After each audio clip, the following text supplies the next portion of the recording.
Pemirsa MGMTV yang saya hormati, kita lanjutkan. Tadi dalam video sebelumnya saya kok lupa bagaimana solusi gusi yang berdarah. Nanti kita melanjutkan juga masalah asap rokok. Jadi asap rokok itu membatalkannya kriterianya bagaimana begitu. Gusi yang berdarah itu kalau saya sejak masih di pondok itu semacam penemuan begitu. Itu memakai segar dingin. Ya, ini kayak bukan promosi bukan. Jadi segar dingin. Bukan adem sari ya. Adem sari itu pertama mahal, yang kedua nggak manjur. Untuk mengatasi ini maksudnya kurang manjur untuk mengatasi, entah lainnya nggak tahu. Spesifikasinya apa nggak tahu. Cuman kalau untuk gusi yang berdarah itu saya coba dari saya sendiri, keluarga saya sampai teman-teman saya itu umumnya itu kalau minum itu 1 atau 2 atau 3 lah gitu sudah sembuh nanti. Rasa-rasa pahit di mulut itu sudah hilang. Ya nggak tahu lah, pokoknya gitu. Kalau dalam ijazahan dari Mas Syekh itu kalau nggak salah itu bukan segar dinginnya, itu kandungannya itu bukan jeruknya maksudnya, tetapi adalah alang-alangnya tadi. Jadi alang-alang itu memang akarnya itu bisa mengobati luka-luka, termasuk di dalamnya tadi ya luka-luka yang dalam gusi tadi. Itu cepat menutup, cepat sembuh. Dan masalah rokok, jadi masalah rokok itu sebenarnya membatalkan apa enggak ya? Ya membatalkan, begitu. Jadi dalam Mausu'ah tadi itu ya mungkin kelanjutannya halaman ya enggak kelanjutannya ibarat yang saya baca tadi. Jadi ittafaqa al-fuqaha wa ala anna syurbal dukhan. Ini kok surb maknanya. Bukan menghirup tapi memakan. Syurb meminum ding. Sepakat para alim fikih bahwa meminum dukhan al-ma'ruf rokok maksudnya. Ya maksudnya menghirup rokok.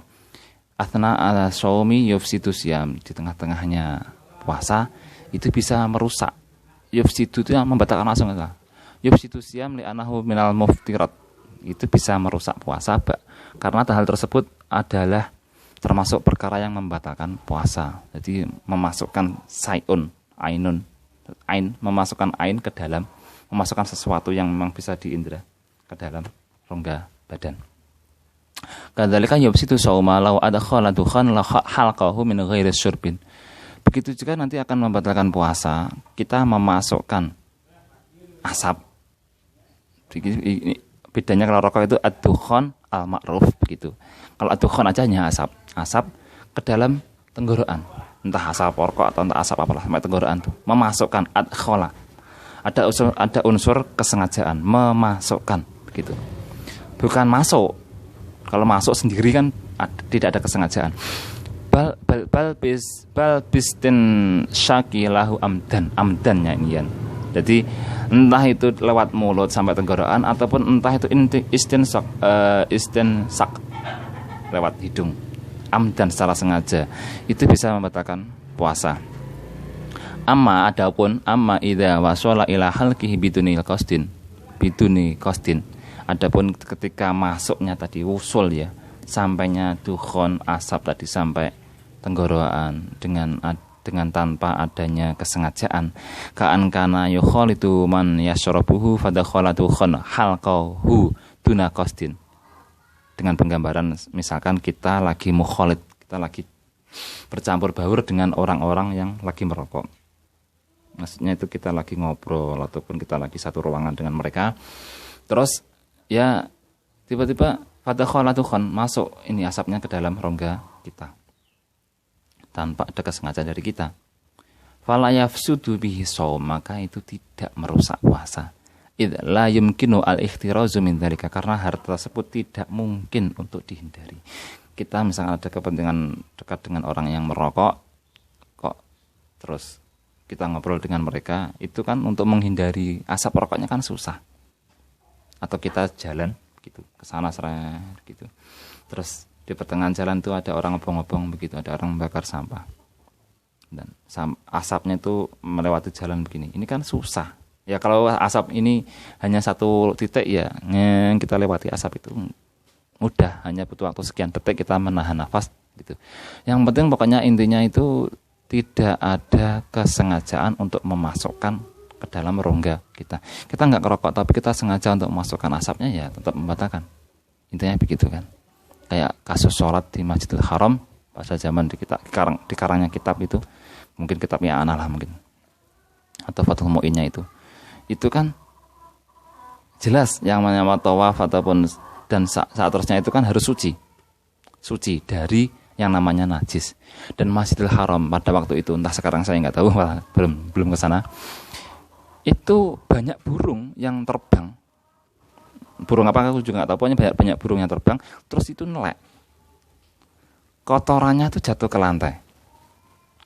Sementara tawaf itu muter-muter gini, itu jelas nanti ada kemungkinan besar ngidek yang namanya telek. Ya kalau telek garing itu mungkin masih ada unsur ma'fun kalau kaki kita nggak berkeringat, tapi kalau telek teles bagaimana? Nah, gitu kan. Ini ada hukum fikih begini. Kalau kita menyengaja menginjak teleknya tadi, menginjak kotoran burung tadi, itu akan membuat najis dan akan membatalkan tawaf kita. Karena kita harus suci dari najis kan.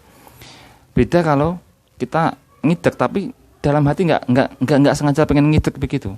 Karena kan memang susah menghindari itu. Berjalan begini orangnya banyak, ada teleknya gitu.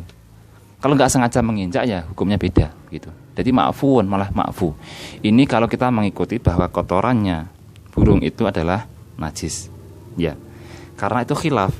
Ada yang mengatakan bahwa kotorannya makul, hewan yang bisa dimakan, hewan yang boleh dimakan kayak sapi, wedhus, kambing, ayam, itu tidak najis. Ya. Tapi kan itu pendapat-pendapat yang mungkin pendapat nyeleneh itu hanya untuk orang-orang yang memang sudah mempelajarinya, gitu kan. Tapi kalau pendapat umum kan telek itu namanya najis, begitu kan. Kalau kita menginjaknya nanti kita akan membawa najis, akhirnya kita batal, begitu. Tapi kalau memang namanya bala ataupun itu bilahi itu, istilahnya nggak susah dihindari, begitu. Darurat itu ya ad-darurat tubihul mahdurat, ad-darurat tubihul mahdurat, begitu kan. Nanti memperbolehkan perkara-perkara yang dilarang. Akhirnya yang awalnya najis ya tetap najis, tapi diinjak dengan tidak sengaja itu menjadi tidak masalah, begitu. Semoga ada manfaatnya. Wallahul muwaffiq ila aqwamit thoriq. Assalamualaikum warahmatullahi wabarakatuh.